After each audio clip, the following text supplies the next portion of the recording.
राजे फडात गेले. राजांच्या हाती शाही खलिता देण्यात आला. राजांनी अधीरपणे खलिता उघडला. राजे वाचित होते. चेहऱ्यावर समाधान वेलसत होते. मुरादने लिहिले होते, तुम्ही खातरजमेचे पत्र आल्यानंतर हुजूर येतो म्हणून लिहिले. एसियास वकील अगोदर पाठवले म्हणजे खातरजमेचे पत्र पंजासहित पाठवण्यात येईल. राजांचा आणि मुरादचा पत्रव्यवहार सुरू झाला.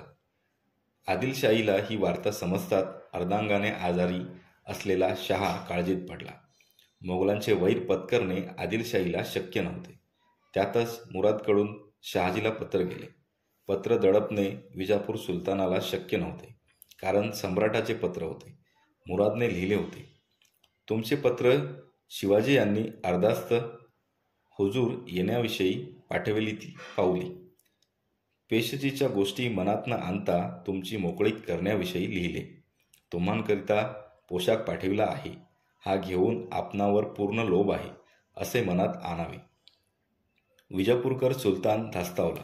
शहाजीला मुरादने मानाचे वस्त्र पाठवले. याचा अर्थ आता तो दिल्ली दरबाराचा मानकरी होता आणि शहाजीच्या संरक्षणाची सारी जबाबदारी विजापूर सरकारवर होती. आदिलशाही पेचात पडली. विजापूर सुलतानाने शहाजीराजांना खिलत पाठवली. मानाने दरबारी आणले. आपला आब राखण्यासाठी व दरबारी इज्जत राखण्यासाठी सुलतानाने एकच अट घातली. संभाजीने लढविलेले बंगरूळ शहर कंदर्पी हा किल्ला बादशाहस द्यावा व शिवाजीने आदिलशाहीचा बळकावलेला कोंढाणा किल्ला परत करावा. शहाजीराजांनी फारसे ओढून न धरता त्या अटी मान्य केल्या व तशा मुस्कुराची पत्रे शिवाजीस व संभाजीस पाठवली. जंजी कैदेनंतर जवळजवळ 10 महिन्यांनी शहाजीराजांची सुटका झाली. शहाजीराजांच्या अपमानाचे शल्य कमी करण्यासाठी आदिलशहाने शहाजीराजांच्या दारी हत्ती घोडे बांधविले. फर्जंद ही किताबत दिली. पण आलेल्या अनुभवाने शहाजीराजांचे चाकरीतील मन उदास बनले. राजांना विजापूरचे पत्र आले. शहाजीराजांची मुक्तता झाल्याचे वाचून लालमहालात आनंद भरते आले. कोंढाणा द्यावा लागणार याचे राजांना दुःख होते. कोंढाणा म्हणजे स्वराज्याचे अव्वल ठिकाण होते. पण टळलेले संकट त्यापेक्षा कैक पटींनी मोठे होते.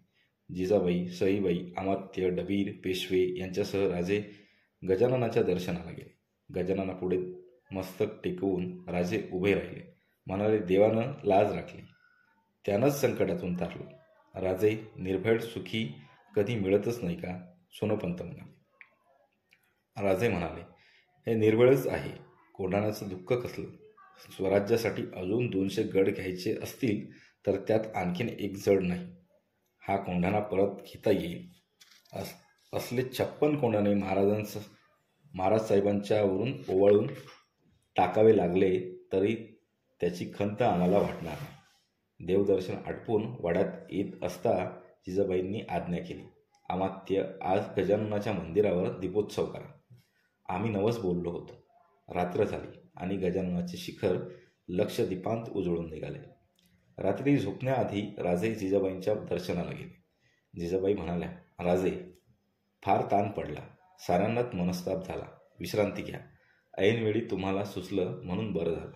महासाहेब, हे श्रेय आमचं नाही. सईबाईंच्याकडे पाहत राजे म्हणाले, कौतुक करायचंय तर आपल्या सुनबाईचं करा. त्यांनीच हे सुचवलं. आहेच ती हुशार, महासाहेब म्हणाल्या. हो ना?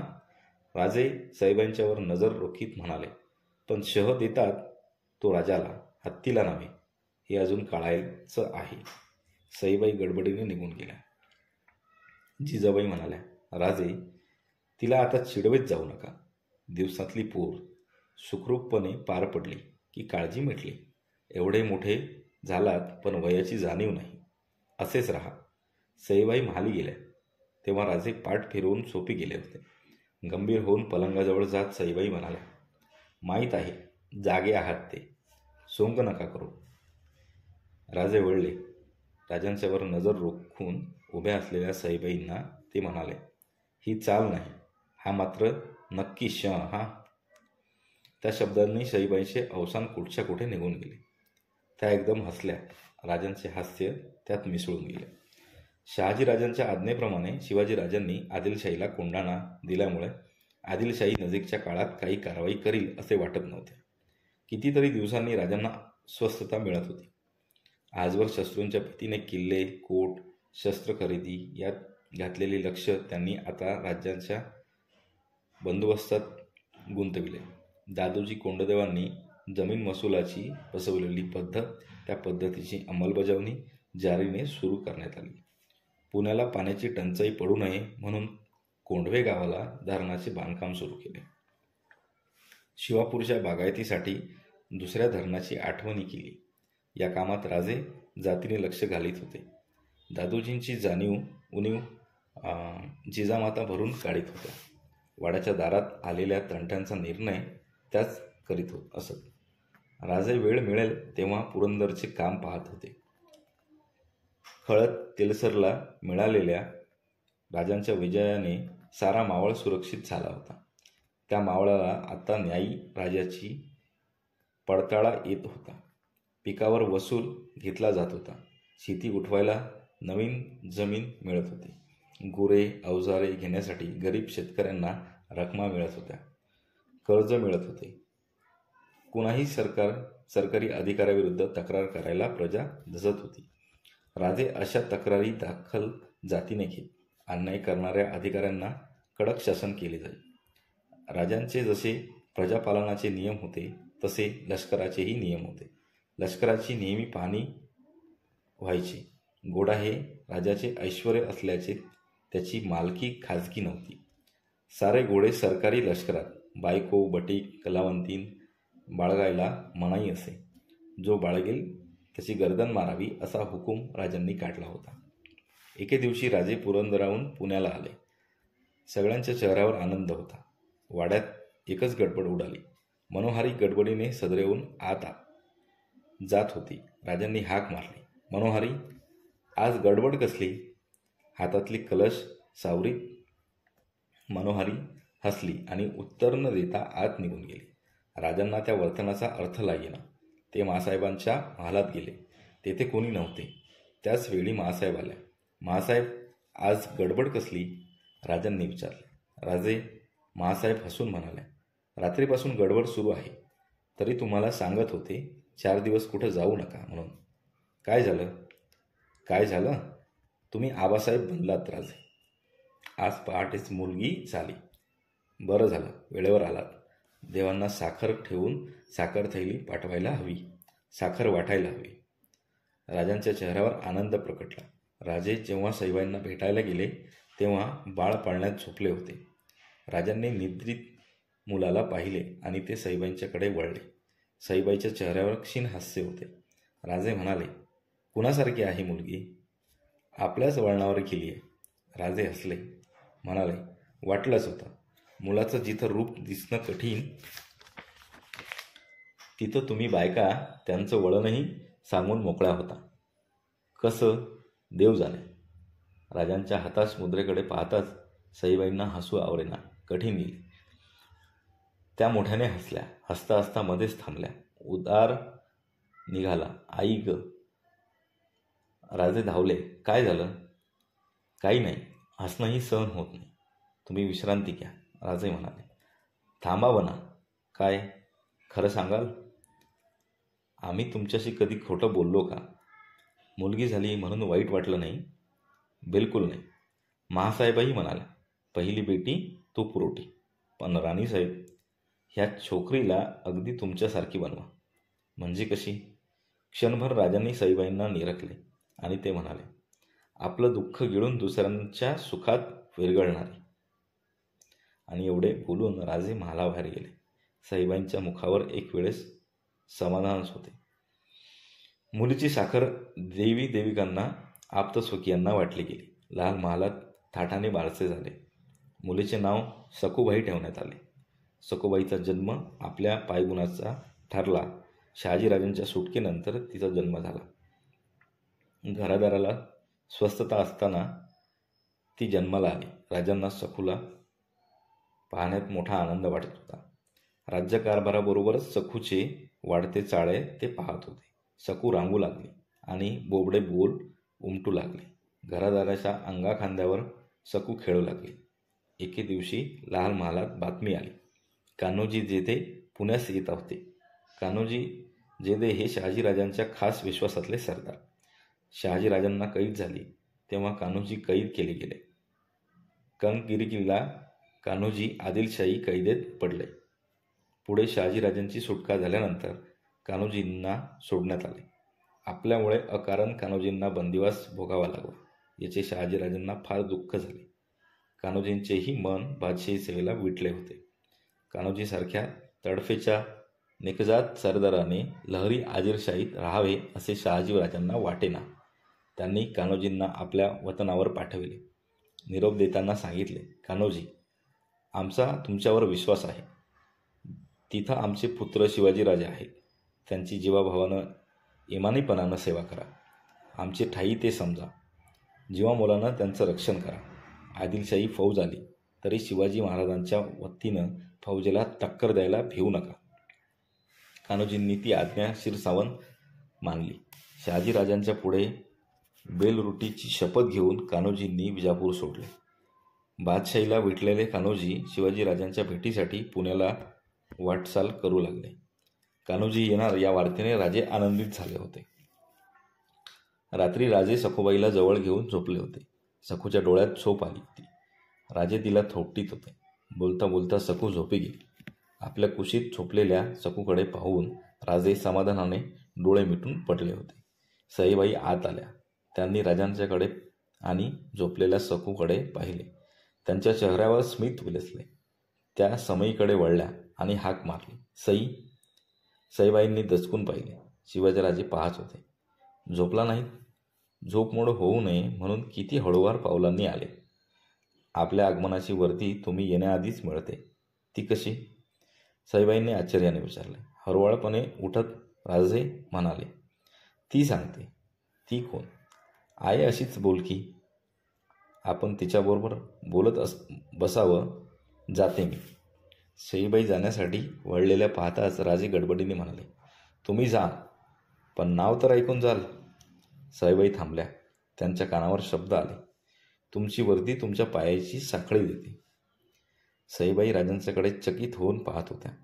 त्या कृत्रिम कोपाने म्हणाल्या, या साखळ्यांचा एवढा का आवाज येतो की मुतपातखान्यापासून इथवर ऐकू यावा? नाही सई, ते तुम्हाला कळायचं नाही. ते आम्हीच जाणे. आतुर पतीच्या तीक्ष्ण कानांना पत्नीच्या पायातल्या साखळ्यांचा आवाज फार लवकर ऐकू येतो. सईबाई लाजल्या. काही न बोलता समईच्या नजीक जाऊन वाद शांत करू लागल्या. कान्होजी जेदे पुण्याला आले. त्यांच्याबरोबर एक खास मीनाही होता. विजापुराहून येताना शहाजीराजांनी सोयराबाईंनाही कान्होजींच्या बरोबर पाठविले होते. धाकट्या राणीसाहेबांनी मोठ्या सन्मानाने वाड्यात पाऊल टाकले. कान्होजींनी जिजाबाईंना मुजरा केला. राजांनी विजापूरचे क्षेमकुशल विचारले. जिजाबाईंनी महाराज साहेबांची, संभाजीराजांची चौकशी केली. राजे कान्होजींना म्हणाले, कान्होजी, तुम्ही आलात, आम्हाला आणखीन धीर आला, आमचं बळ वाढलं. राजे, तुमचं कर्तृत्व ऐकून महाराज साहेबांना कौतुक वाटतं. नाहीतर त्यांनी आपल्या सेवेसाठी मला पाठवलं नसतं. तुमची निष्ठा आम्हास माहीत आहे. कान्होजींच्या बरोबर आलेल्या बाजी जेद्यांकडे बोट दाखवीत राजे म्हणाले, तुमच्या आधी तुमचे बाजी आमच्या बाजूनं फत्तेखानाविरुद्ध लढले, थोर पराक्रम केला. आम्ही सारे त्यांना सवाई बाजी म्हणतो. योग्य धनी मिळाला तरच पराक्रमाला वाव मिळतो. त्यासाठी राजे माझे काही खास विश्वासातले वीर आणले आहेत. माणसं विश्वासाची, जीवाला जीव देणारी आहेत. तोच यसाजी आत आला. राजांची नजर यसाजीवर खेळली. यसाजीचे डोळे भरले होते. राजांनी गडबडीने विचारले, काय झालं यसाजी? महाराज, वाईट बातमी आली आहे. कसली बातमी? तुकाराम महाराजांना देह ठेवला. हे ऐकताच राजांना मोठा धक्का बसला. साऱ्या आठवणी उफाळून आल्या. उभ्या जागी डोळे भरले. गहिवरल्या आवाजात राजे म्हणाले, अरे रे, एका महात्म्याच्या दर्शनाला आम्ही मुकलो. उपवासानं क्षीण बनलेली काया, चेहऱ्यावरच भोळं बांबड हसू. पाखरांशेजारून जाताना देखील पाखरे उडाली म्हणून सुख करणारा तो आत्मा. आमच्या नजरेसमोरून ते रूप हलत नाही. आमच्या भूमीवर या संतांचे भारी उपकार आहेत. आम्ही राजे सत्तेच्या जोरावर राज्य उभारतो, पण हे संत काही सत्ता नसता त्यांनी मोगली राज्यात आपला धर्म टिकविला. निवृत्ती, ज्ञानदेव, सोपान, मुक्ताबाई, नामदेव, जनाबाई, एकनाथ, चोखा, बंका किती नावं घ्यावी. चुकियांचा, परधर्मियांचा अखंड विरोध सहन करीत यांनी धर्माची ज्योत तेवत ठेवली. धर्माची ओळख सामान्यापर्यंत नेऊन भिडवली. कान्होजी, आमचं राज्य उभारीत असता अशा संत सज्जनांकडे आम्ही जास्त लक्ष पुरवायला हवं. यांची सेवा करीतच राज्यांचा विस्तार करायला हवा. तरच आमच्या राज्याला काही अर्थ प्राप्त होईल. राजे बोलत होते. ओघळणाऱ्या अश्रूंचेही त्यांना भान राहिले नव्हते. थोड्याच दिवसात कान्होजी राजांचा निरोप घेऊन रोहिडे खोऱ्यात निघून गेले. दिवसेंदिवस राजांची ताकद वाढत होती. स्वस्थतेचे दिवस असल्याने राजांना सर्व व्यवहारात लक्ष घालता येत होते. एके दिवशी महासाहेब राजांना म्हणाल्या, राजे, आमची एक इच्छा राहून गेली आहे. कोणती महासाहेब? विजापुरी स्वारींना कैद झाली तेव्हा आम्ही महाबळेश्वरला अनुष्ठानाचा संकल्प सोडला होता. सत्पुरुष गोपाळ भटांचं दर्शन घ्यावं असं फार दिवस आमच्या मनात होतं. पण मधल्या गडबडीमुळं बोलता आलं नाही. महासाहेब, आपण लवकरच महाबळेश्वरला जाऊ. त्यात आम्हालाही आनंद आहे. राजांनी महाबळेश्वराची तयारी केली. महासाहेबांच्यासह राजे महाबळेश्वरला गेले. महाबळेश्वरच्या सत्पुरुष गोपाळ भटांचे दोघांनी दर्शन घेतले. गुरुमंत्र घेऊन अनुष्ठान केले. देवस्थानाला व स्वामींना वर्षासन दिले. राजांचा महाबळेश्वरी मुक्काम असता महाबळेश्वर नजीक असलेल्या जावळी खोरे, कोयना खोरे या मुलकात राजांची फार नजर फिरत होती. महाबळेश्वर, मकरंदगड, मलंगड यांनी बंदिस्त असलेली पारघाटाच्या प्रचंड भिंतीस पाट लावून बसलेली ती खोरी राजांच्या मनात भरली होती. जावळी खोऱ्याचा दरारा आदिलशाही दरबारालाही वाटत होता. डोंगर कपारीत दान रानाने वेढलेला तो भाग जवळजवळ अजिंक्यच होता.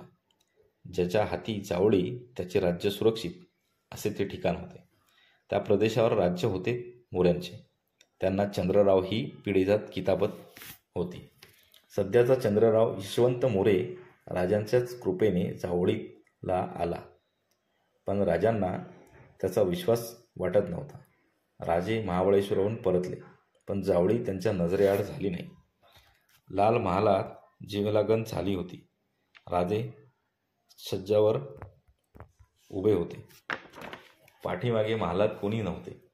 वाड्यांसमोरचे चौकी पहारे, वाड्याच्या बाहेरचे मोकळे मैदान अस्पष्ट दिसत होते. उकाडा पुष्पळ वाढत होता. राजे वळले. हजारी समयी कोणी तरी पेटवीत होते. राजांनी विचारले, कोण? मी. कोण? मनोहरी जी. मनोहरीने महालातल्या समाया प्रज्वलित केल्या. राजांच्या जवळ येऊन तिने त्रिवार नमस्कार केला. राजांनी दिव्याला नमस्कार केला. ते म्हणाले, आज सरांनी आम्हाला वाळीत टाकलेलं दिसतं. आमच्या सखोबाई पण दिसल्या नाही. येसाजीराव यांना लग्नाला घेऊन गेले आहेत. आणि राणीसाहेब खाली महासाहेबांच्याकडे आहेत. पाठवू? नको. वाद्यांचा आवाज येताच राजांची पावले सज्जाकडे वळली. मागोमाग मनोहारी होती. देवड्यांच्या रांगा वाड्याच्या दिशेने पुढे येत होत्या. राजे म्हणाले, वरात आली वाटतं. जी, तू जा, महासाहेबांना वर्दी दे. तोवर आम्ही खाली आलोच. घोड्यांवर नवरा नवरी बसले होते. पुढे सनई ताशा वाजत होता. सज्जावरून राजे मिरवणूक निरखित होते. वरात वड्याच्या पटांगणात आली. पोलोत्यांनी कडे धरले आणि मधल्या रिंगणात जीव महाल उतरला. करडीच्या तालावर जीव तलवारीचे हात करीत होता. चौक घेऊन तो गुडघ्यांवर बसला. जीवापासून 9 हातांवर नारळ ठेवला होता. जीवने गुडघ्यांवरूनच बैठ्या चालीने नारळ पारला. पाहणारे भले म्हणून ओरडले. असे 4 नारळ जीवा महालाने मारले. मग दुसरा वीर रिंगणात येऊन पट्टा फिरवू लागला. नवरा नवरी घोड्यावरून उतरले. त्यांच्याबरोबर सारे महालात येताना दिसले. राजे काही वेळ उभेच होते. नंतर महालात जाऊन त्यांनी पागोटे घातले आणि जिना उतरून ते आपल्या सदरेवर आले. सदरे सोप्यात नवरा नवरी बसली होती. महासाहेब उजव्या बाजूला असलेल्या साहेबांच्यासह उभ्या होत्या. बाकीची मंडळी अदबीने बाजूला उभी होती. राजे येताच सरांनी मुजरे केले. नवरा नवरी राजांच्या पाया पडले. सखूबाईंना कडेवर घेऊन उभा असलेला येसाजी म्हणाला, महाराज, हा रामू काकाचा मुलगा भीमा आणि ही आपल्या सर्जेरावांची मुलगी गंगा. अरे वा, म्हणजे घरचंच लग्न म्हणायचं. सर्जेरावांच्याकडे वळून राजे म्हणाले, सर्जेराव, आम्ही रागावलोय तुमच्यावर. पगडी सावरीत सर्जेराव पुढे झाले. त्यांनी विचारले, ते का महाराज? तुमच्या मुलीचं लग्न नुसतं आमंत्रण दिलं, आर्जव करून आम्हाला नेलं नाही. सर्जेराव म्हणाला, महाराज, गरीबाचं लग्न, उंदराच्या घरात हत्ती कसा मावणार?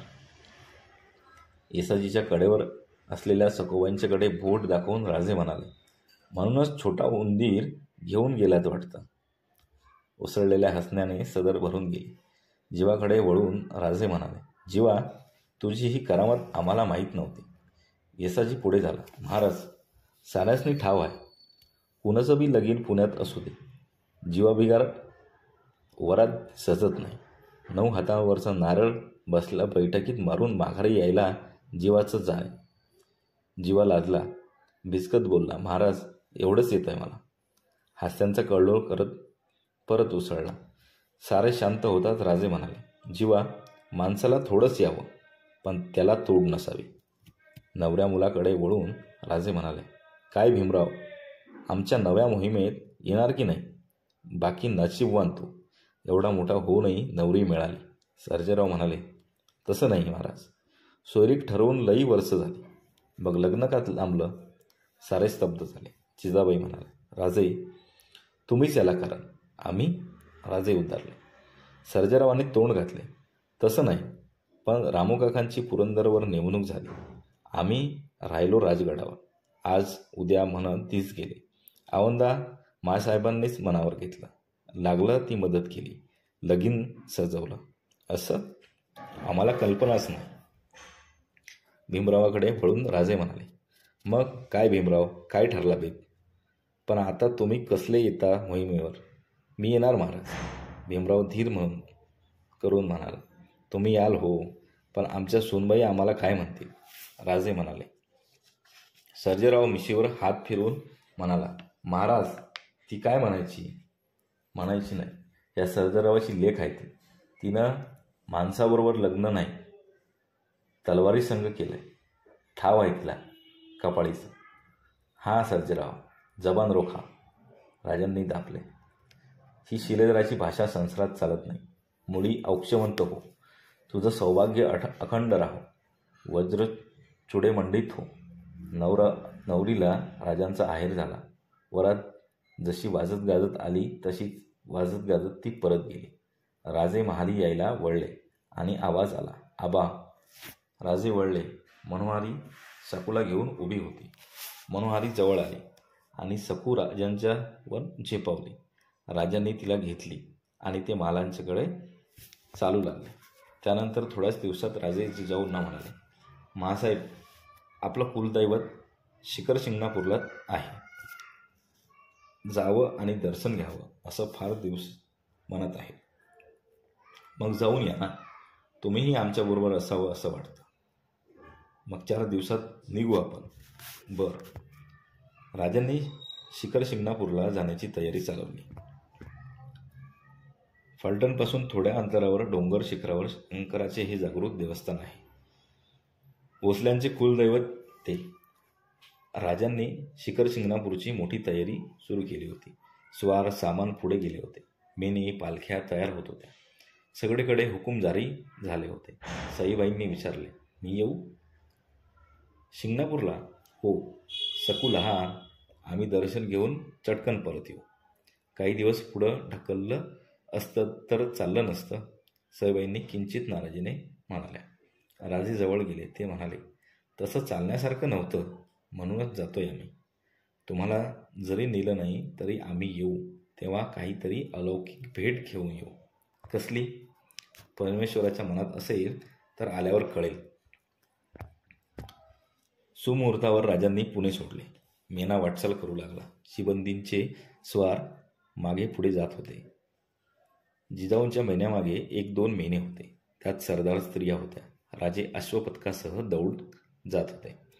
बरोबर येसाजी, तानाजी, शिवा, बाळाजी, पुढे चिमणाजी हेही लोक होते. राजांनी केलेली तयारी शिंगणापूरच्या पायथ्याशी दिसत होती. पायथ्याच्या माळाला छावणीचे स्वरूप आले होते. डेरे मारले होते. राहुट्या, पाली माळावर पसरल्या होत्या. चौकी, पहारेकरी उभे होते. ती छावणी पाहून जिजाबाई चकित झाल्या. राजांना त्यांनी विचारले, राजे, एवढी तयारी? तयारी कसली? राजे म्हणाले, आपल्याबरोबरच साधनात दर्शन घडेल. 4 दिवस मोकळेपणात जातील. जिजाबाईंना सामोरे असलेल्या माणसात उपाध्याय होते. पुण्याचे वयोवृद्ध दशग्रंथी ब्राह्मण होते. राजांचे खास सरदार होते. राजांच्या मनातले काही कळत नव्हते. दुसऱ्या दिवशी देवालयात अभिषेक झाला. देवाचा प्रसाद वाटला गेला आणि पुजाऱ्याने येऊन वर्दी दिली. माँसाहेबांच्या दर्शनासाठी बजाजी निंबाळकर आले आहेत. माँसाहेबांनी विचारले, कुठे आहेत? पायथ्याला आहेत. जिजाबाईंनी राजांच्याकडे पाहिले. त्या म्हणाल्या, राजे, त्यांना थांबायला सांगा. दर्शन आटपून आम्ही येत आहोत म्हणून कळवा. बजाजी निंबाळकरांना जुलमाने मुसलमान केल्यानंतर आजवर बजाजी विजापुरातच होते. बजाजींची मुसलमान बायको विजापुरी मृत्यू पावली. बादशाही मर्जी उतरली. धर्माला, शाही मर्जीला मुकलेले बजाजी परत फलटणला गेले. नवऱ्याच्या धर्मांतराच्या धक्क्याने पूर्वपत्नी सावित्रीबाई फलटणला वारली. तिच्या मुलाला महादजीला घेऊन राजांच्या निमंत्रणानुसार बजाजी शिखर शिंगणापूरला आले होते. देवदर्शन आटपून जिजाबाईंच्यासह शिवाजीराजे मंदिराबाहेर आले. पालख्या उभ्या होत्या. दोघे पालख्यात बसले. शिबंदीसह पालख्या डोंगर उतरू लागल्या. 2 प्रहरच्या उन्हात छावणी उठून दिसत होती. छावणीच्या बाहेर जाताच बजाजींचे अश्वपथक उभे होते. पालख्या थांबल्या. जिजाबाई पालखीतून बाहेर आल्या. जिजाबाईंनी पाहिले. बजाजी हात बांधून उभे होते. मुसलमानी पागोटे, हनुवटीवरची कुरटी दाढी, पायघोड, अंगरखा असा त्यांचा वेश होता. ते रूप पाहून जिजाबाईंच्या मनात कालवा झाली. बळ एकवटून जिजाबाई म्हणाल्या, बजाजी, आज आमची आठवण झाली. बजाजींनी एकदम जिजाबाईंचे पाय धरले. बजाजींच्या अश्रूंनी जिजाबाईंचे पाय भिजत होते. उठा बजाजी, झालं गेलं होऊन गेलं. तुम्ही परत आलात त्यातच समाधान आहे. बजाजींचा आवाज आला, माँसाहेब, भीक घाला, उठतो. हे काय बजाजी, सारे पाहतायत, उठा, काय ते सांगा. बजाजी उठले. अश्रू टिपीत म्हणाले, माँसाहेब, लाख माणसात आपले पाय धरले तर त्यात लाज कसली? आणि लाज राहिले कुठं? माँसाहेब, देहानं वाटलो तरी मनानं नाही. मुसलमान म्हणून मला मरू देऊ नका. मी सईचा भाऊ आहे. माँसाहेब, 5 वर्षाच्या महादजीला ओढीत बजाजी म्हणाले, या निष्पाप पोरक्या पोराचा बाप आहे. काय करू मी? बजाजी स्पुंदून रडू लागले. जिजाबाईंचे नव्हे तर राजांचे आणि पहारेकऱ्यांचेही डोळे भरून आले. जिजाबाई बजाजींच्या पाठीवरून हात फिरवत म्हणाल्या, बजाजी, शांत व्हा. तुम्ही आमचेच आहात. आमची माणसं आम्हाला जड नाही. आमच्या माणसांची प्रतिष्ठा आम्हाला राखता येत नसेल तर आमच्या प्रतिष्ठेला काही अर्थ नाही. मुसलमान झालात हा गुन्हा तुमचा नाही. राजांची परीक्षा पाहण्यासाठीच कदाचित हा प्रसंग आला असेल. चला, काळजी करू नका. यातून आम्ही मार्ग काढू. जिजाबाईंचे बोलणे ऐकून राजांचे मन भरून आले होते. भारल्यासारखे होऊन ते जिजाबाईंच्या बरोबर डेऱ्याकडे चालत होते. एकांत मिळताच जिजाबाई राजांना म्हणाल्या, राजे, एवढ्यासाठीच हे तीर्थठाण घडवलंत वाटतं. आम्हाला पत्ताही लागू दिला नाही. राजे नजर टाळीत म्हणाले, माँसाहेब, बजाजींना निरोप पाठविला होता, पण ते येतील की नाही याची शंका होती म्हणून बोललो नाही. राजे, मी थट्टा केली.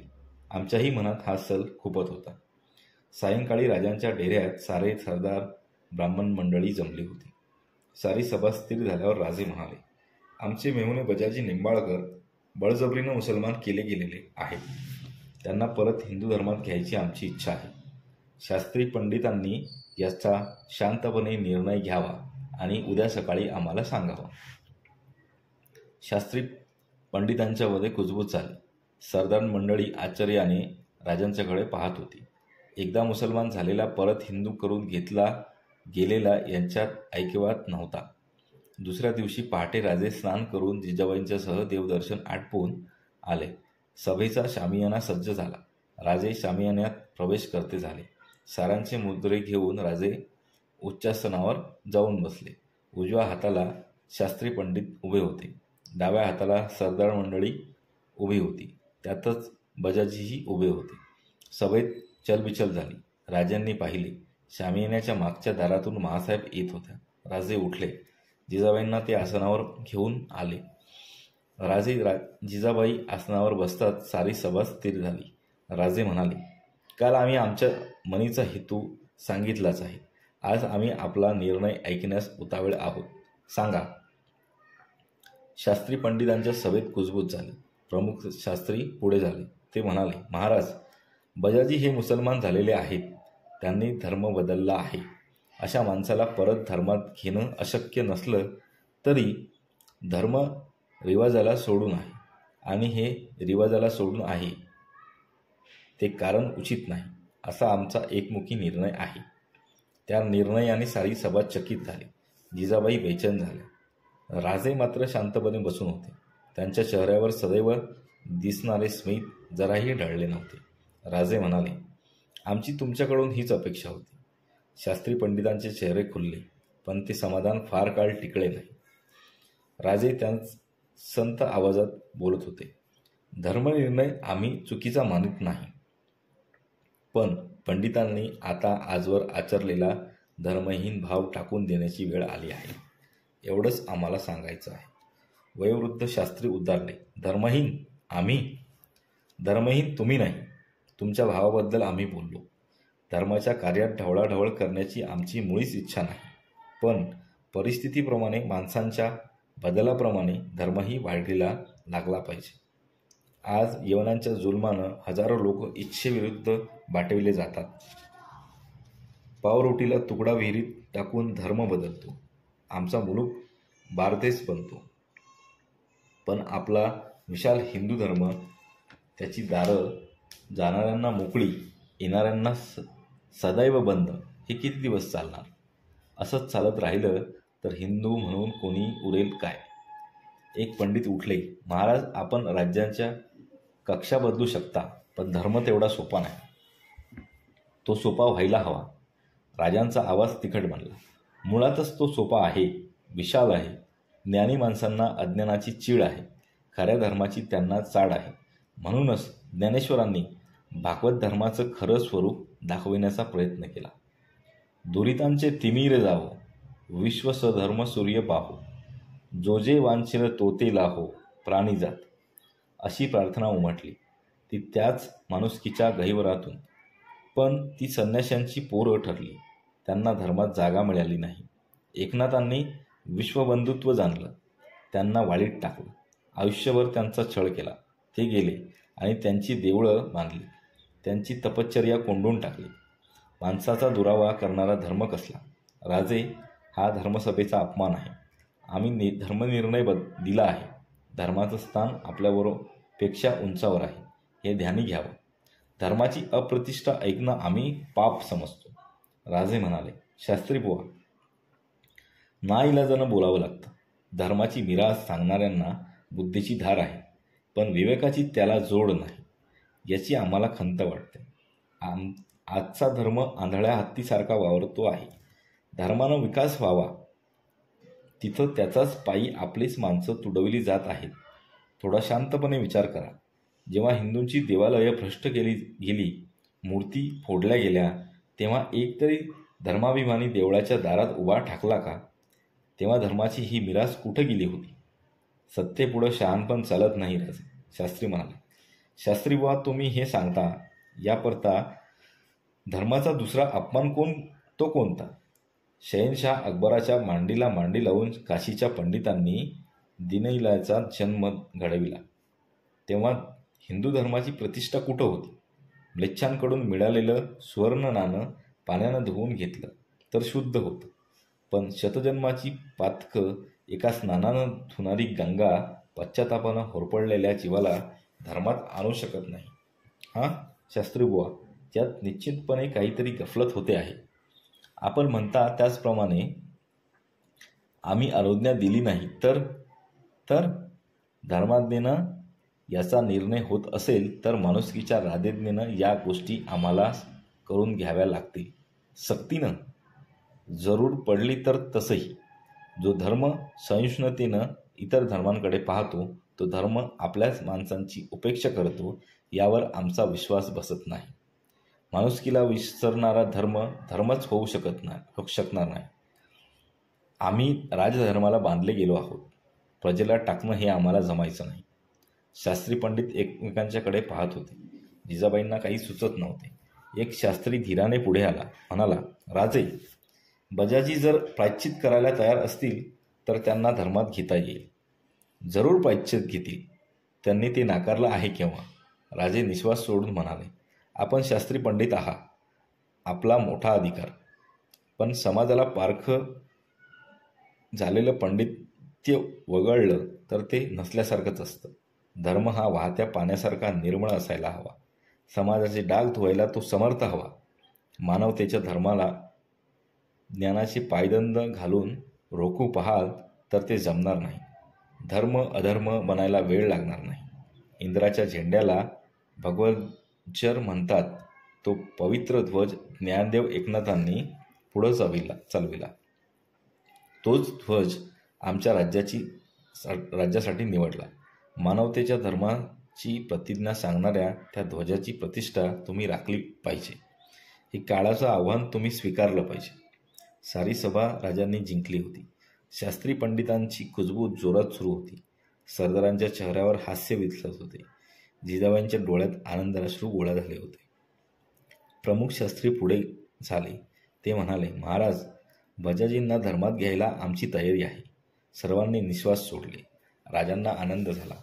ते म्हणाले, शास्त्री बुवा, आमच्या कार्यात आज जी सोबत देत आहात त्याचं विस्मरण आम्हाला होणार नाही. बजाजींसारखे जे जे दुर्दैवी जीव तुमच्याकडे धावतील त्यांना आपलं करून घ्या. श्रद्धेविना धर्म नाही आणि धर्माविना माणूस नाही. राजांनी पंडितांना वंदन केले. महासाहेब उठल्या. पाठोपाठ राजे पण उठले. साऱ्यांच्या चेहऱ्यावर अलौकिक पराक्रमाचा आनंद होता. बजाजींच्या शुद्धीकरणाची तयारी जोरात सुरू झाली. पंचक्रोशीतल्या समस्त ब्रह्मवंदांना शास्त्री पंडितांना आमंत्रण दिले. बजाजींनी समाधानपूर्वक प्रायश्चित घेतले. ग्रहशांती झाली, होम झाले आणि बजाजींचे समारंभपूर्वक थाटाने शुद्धीकरण झाले. लांडे बजाजी पूर्वरत धर्मात आले. मोठ्या आनंदाने आणि समाधानाने जिजाबाई राजे पुण्याला आले. अश्वारूढ राजे सायंकाळच्या वेळी पुण्यात शिरले. सोबत बजाजी निंबाळकर होते. दोघांमागून अश्वपथक मंद गतीने येत होते. त्यांच्या मागे शाही मेना होता. राजांनी वाड्यात प्रवेश केला. दाराशी असलेल्या सकुला उचलून घेतली आणि ते महालात आले. सईबाई महालात उभ्या होत्या. राजे म्हणाले, जाताना आम्ही सांगितलं होतं ना, तुमच्यासाठी अनमोल भेट आणू म्हणून. ती आणली आहे. बजाजी आत या. बजाजी आत आले. सईबाई धावल्या. त्यांनी भावाला मिठी मारली. दोघेही रडत होते. राजे म्हणाले, बजाजी, अशी मायेची माणसं सोडून रानवळ फिरू नका आता. आणि राणीसाहेब, तेवढ्यानं आता बजाजींचं पोट भरायचं नाही. गेले 4 दिवस त्यांची शुद्धी होत असता भरपूर हाल झाले. चांगला मेजबानीचा बेत आखा. रात्री पंगतीला अपूर्व शोभा होती.